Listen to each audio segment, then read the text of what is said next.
For the first part of this question, we need to write two equations to represent the cost of parking in garage A and garage B. Now, the important thing here is that to note that it says this is when a person parks for at least 2 hours. So let's call parking in garage A the function a of x.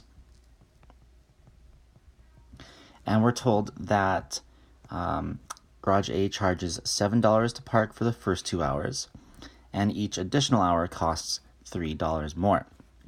So because, again, we're being told that they are parking for at least 2 hours already, we can just take that initial $7 for the first 2 hours and add $3 multiplied not just by x, but by x minus 2.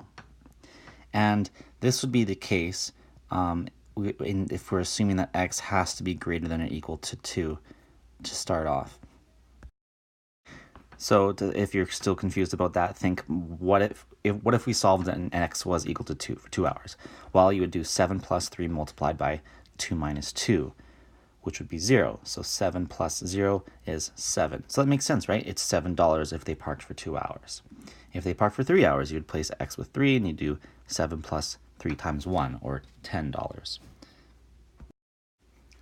Our function b of x, the price of parking in garage B, is quite a bit simpler. We're being told that they charge $3.25 per hour, so we can just write 3.25 multiplied by x. In this case, there's no need to write x minus 2 because this equation would work if we replaced x with 0, 1, 2, or any number greater than 0, really. Okay, moving on to the last part of the question. We need to algebraically determine the number of hours when the cost of parking at both garages will be the same. So what we're going to do is we're going to write down both equations and set them to be equal to each other and solve. So our first step would be to get rid of these brackets. So I'm going to do that by distributing this 3 here, and we get 3x minus 6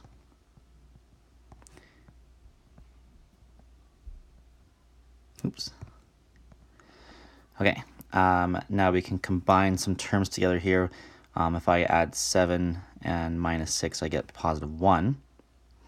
And then I'm also going to combine our x's together, our x terms. And I'm going to do that by subtracting 3x from both sides of the equation. And that's going to cause this to cancel out. So now all we're going to have left on the left-hand side here is 1. And on the right-hand side, all we'll be left with is 0.25x. At this point, we can solve for x pretty easily. All we got to do is divide both sides of the equation by 0.25. And we would get our answer. We would get that x is equal to 4.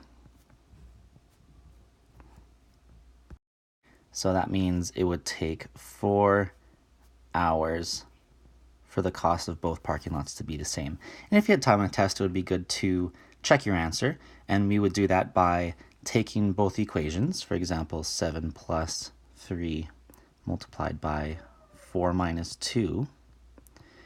And by calculating that out, you would get that it's $13.